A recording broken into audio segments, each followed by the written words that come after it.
ಉತ್ತರ ಕರ್ನಾಟಕದಲ್ಲಿ ಅಪ್ಪರ್ ಕೃಷ್ಣ ಮಹದಾಯಿ ಯೋಜನೆ ಇವೆರಡು ಆಗಬೇಕು. ಮಹದಾಯಿ ಯೋಜನೆ ಆಗಲೇಬೇಕು. ಬಸವರಾಜ ಬೊಮ್ಮಾಯಿ ಪಾದಯಾತ್ರೆ ಮಾಡಿದ್ದದು, ಅದು ಬಸವರಾಜ ಬೊಮ್ಮಾಯಿ ಪಾದಯಾತ್ರೆ ಮಾಡಿದ್ದದು ಮಹದಾಯಿ ಯೋಜನೆ. ಆಮೇಲೆ ಕೃಷ್ಣ ಇದೆಯಲ್ಲ, ಆ ಕೃಷ್ಣ ಯೋಜನೆ 3ನೇ ಹಂತ, ಅದನ್ನು ಜಾರಿ ಮಾಡ್ತಕ್ಕಂಥ ಕೆಲಸವನ್ನು ಮಾಡಲೇಬೇಕು.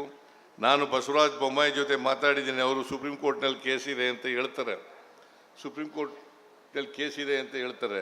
ಆದರೂ ಕೂಡ ಸುಪ್ರೀಂ ಕೋರ್ಟ್ನಲ್ಲಿ ಅಫಿಡವಿಟ್ ಹಾಕಿ ವಾಪಸ್ ತಗೊಳ್ತಕ್ಕಂಥ ಕೆಲಸವನ್ನು ಮಾಡಿ.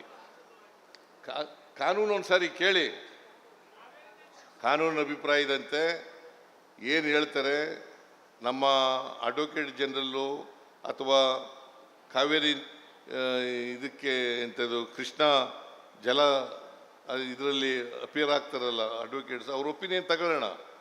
ಅವ್ರ ಒಪಿನಿಯನ್ ತಗೊಂಡು ಅವರಂತೆ ಮಾಡ್ತಕ್ಕಂಥ ಕೆಲಸವನ್ನು ಮಾಡೋಣ ಅಂತಕ್ಕಂಥ ಮಾತುಗಳನ್ನು ಹೇಳಲಿಕ್ಕೆ ಬಯಸ್ತಾ ಇದ್ದೇನೆ. ಅಪ್ಪರ್ ಕೃಷ್ಣ ಮುಗಿಲೇಬೇಕು. ಇಲ್ಲದೆ ಹೋದರೆ ನಾವು ನಮಗೆ ಅಲಾಟ್ ಆಗಿರ್ತಕ್ಕಂಥ ನೀರನ್ನು ಬಳಸ್ಕೊಳ್ಳಿಕ್ಕೆ ಆಗೋದಿಲ್ಲ. 173 TMC ನೀರು ಅಲಾಟ್ ಆಗಿದೆ ನಮಗೆ.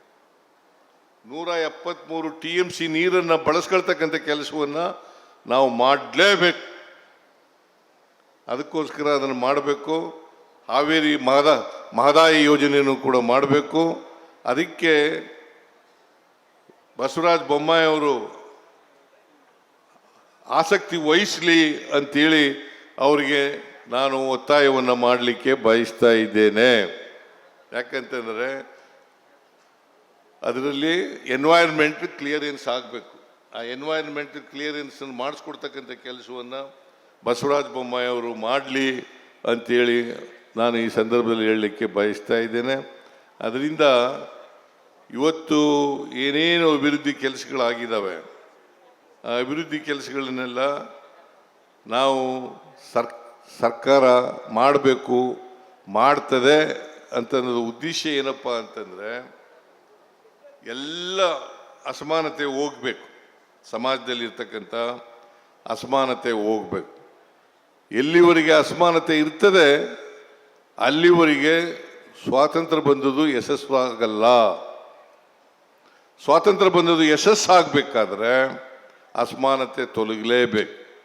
ಅಸಮಾನತೆ ತೊಲಗದೆ ಹೋದರೆ ಜಾತಿ ವ್ಯವಸ್ಥೆನೂ ಕೂಡ ಹೋಗಲ್ಲ. ಜಾತಿ ವ್ಯವಸ್ಥೆ ಹೋಗ್ಬೇಕಾದ್ರೆ, ಜಾತ್ಯತೀತ ರಾಷ್ಟ್ರ ನಿರ್ಮಾಣ ಆಗಬೇಕಾದ್ರೆ